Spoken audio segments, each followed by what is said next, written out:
Since 1950, the world's population has doubled and water use has tripled. By 2050, nearly half the global population will face water shortages. There's definitely a global water crisis going on, and it's going to get worse. So we, as our population increases and as climate changes, we are going to see increasing pressures on water resources.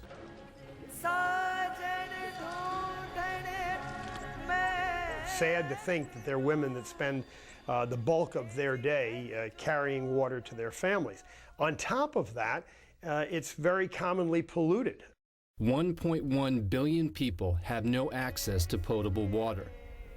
The World Health Organization estimates that water-related diseases account for 80% of all sickness in the developing world, claiming 5 million lives each year. We improve our capability to find and refine every other natural resource that we have. And we have not done that with water, but we can and we should. With 55 nations failing to meet their water-related Millennium Development Goals, the United Nations recently declared a global water crisis. Watersheds extending into Afghanistan, Pakistan, and Uzbekistan, basically all of Central Asia. And East Asia, ultimately, but while traditional approaches to water development have proved inadequate, EarthWater Global has a unique, proven, large-scale, and sustainable solution available today. Of stress, so you've got recharge going into Central Asia and Southern Asia. We've assembled a unique team of professional scientists, technologists, engineers, businessmen, financiers, and institutional leadership to go forward with this initiative to make discoveries on a worldwide basis of new major water resources. Exactly. Could you expand the area that he's in? EarthWater Global was created to bring low-cost, sustainable fresh water to governments at zero initial financial risk. The business model is to enter into public-private partnerships whereby EarthWater self-finances the exploration, development, and management of previously overlooked megawatershed resources. We'll front the money, we'll drill the wells, you just agree to buy the water. I don't know how anybody can turn it down. After decades of work in the oil, gas, and minerals exploration business, EarthWater Global President Robert Bisson developed an innovative theory about groundwater supply. The eureka moment was when I realized that the great rift systems of East Africa were leading to regional collection and transmission of water, not by a few miles, not just going outside a few local boundaries, but going hundreds or even thousands of miles all over these vast desert terrains of East Africa. And this was really a mega watershed phenomenon. In 2004, Bisson and Lair co-authored a book which challenged existing thinking about freshwater supply. It includes successful case studies and outlines Bisson's groundbreaking mega-watershed model. Megawatershed is a conceptual model of groundwater occurrence and catchment and recharge that is predicated on plate tectonics concepts. For millions of years, continents shifting across the surface of the planet have collided with incredible force. These tectonic collisions have shattered the bedrock into a vast system of interconnected fractures and fissures, creating the great mountain ranges of the world. Roughly 80% of the world's precipitation occurs at higher elevations. Conventional hydrologic theory maintains that most of this water evaporates, while the remainder flows down the surface and shallow subsurface into streams, lakes, or alluvial aquifers, and that no appreciable amount of water penetrates the impervious bedrock.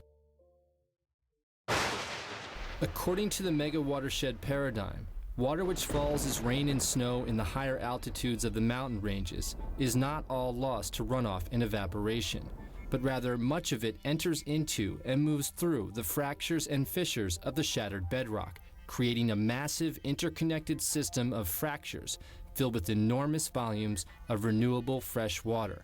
This is the Megawatershed.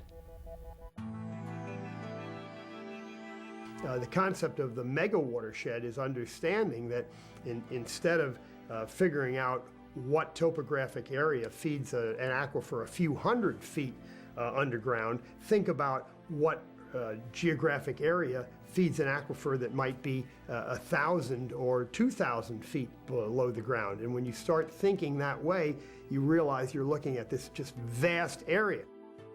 As more water enters the fracture system, it is forced downhill by gravity and eventually is released into the deep ocean. These discharges of fresh water are at rates as high as hundreds of millions of gallons per day, a natural renewable resource forever lost to human use. Until now. Now there are questions about, well, why didn't we know about this water? And the problem is that the measurement of precipitation at these high altitude areas, the higher mountains, is one of the most uncertain measurements we make. Precipitation that falls into gauges on high mountains is under measured by about 80% because of snow blowing out of the gauges. On average, we vastly underestimate how much rainfall falls in the high altitudes. So there is a lot of water there that we can access, and it is quite sustainable. Regionally, precipitation can be underestimated by as much as 5 times. In addition, the actual amount of precipitation being absorbed into the groundwater supply can be far higher than assumed by traditional hydrology.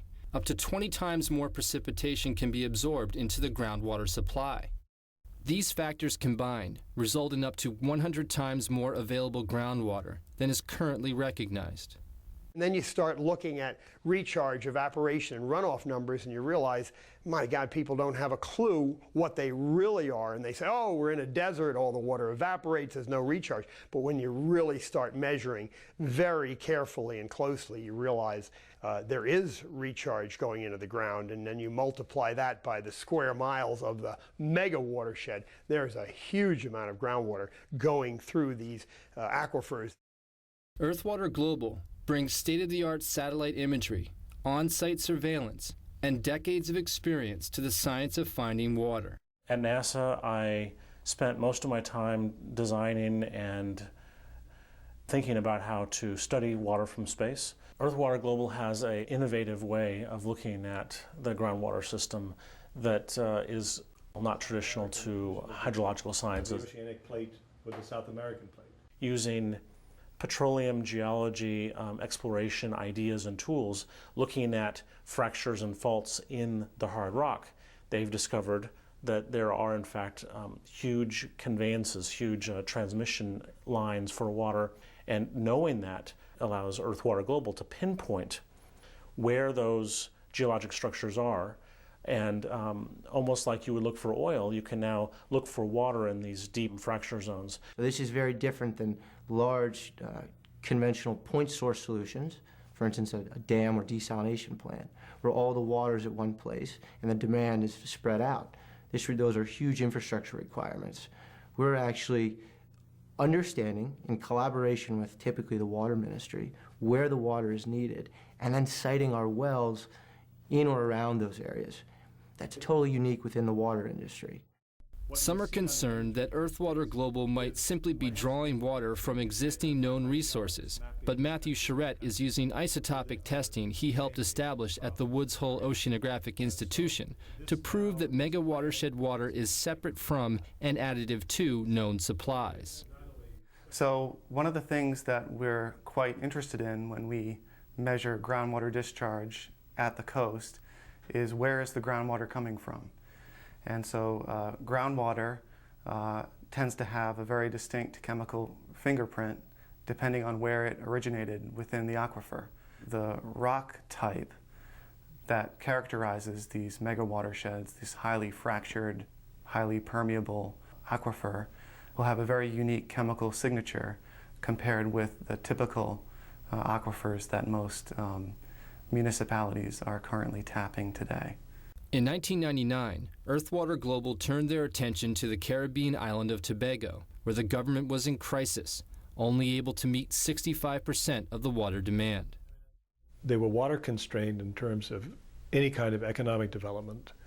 In fact, they couldn't continue with the tourist economy they had at the same level without additional water sources. There was a headline in the local paper stating no water, no Hilton. That was a real shock to the business community because we know we needed that hotel to come on stream. To allow the Hilton to fully open, Tobago considered building a dam here in the oldest protected rainforest in the Western Hemisphere.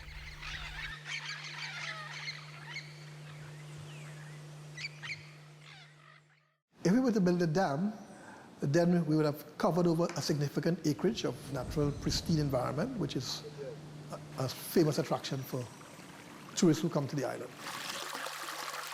Despite the lush environs, surface water in Tobago is often unreliable, scarce in the dry season, and otherwise expensive to treat. We went in there in 1999 to apply our technology on an at-risk basis to map the potential for megawatersheds in Tobago. The basic arrangement was that they would be paid when they actually find water. So more or less, they were putting the money where their mouth is. Within a year, EarthWater discovered megawatershed resources capable of sustainably producing 50 million gallons per day, 10 times the supply of the proposed dam, and 100 times previous groundwater estimates. Because they were able to drill a well within a 2-mile radius of the hotel, it meant that the water was found close to where it was needed, which is one of the main advantages of using this technology, where you can actually more or less get water where you want it. The wells that I saw being installed were minimal disruption to the environment, which was an excellent choice for us to take. A dam and the related infrastructure may take between 5 to 10 years to normally bring on stream. And we were able within a year to really from start to finish to actually have water being delivered to customers. So in terms of cost, it's the way to go, and in terms of time, it's also the way to go. It's a great system, and we just get great quality water. It's delivered every day the same way. Potable water quality doesn't change with season, it doesn't change with big rainfall, hurricanes, or anything else.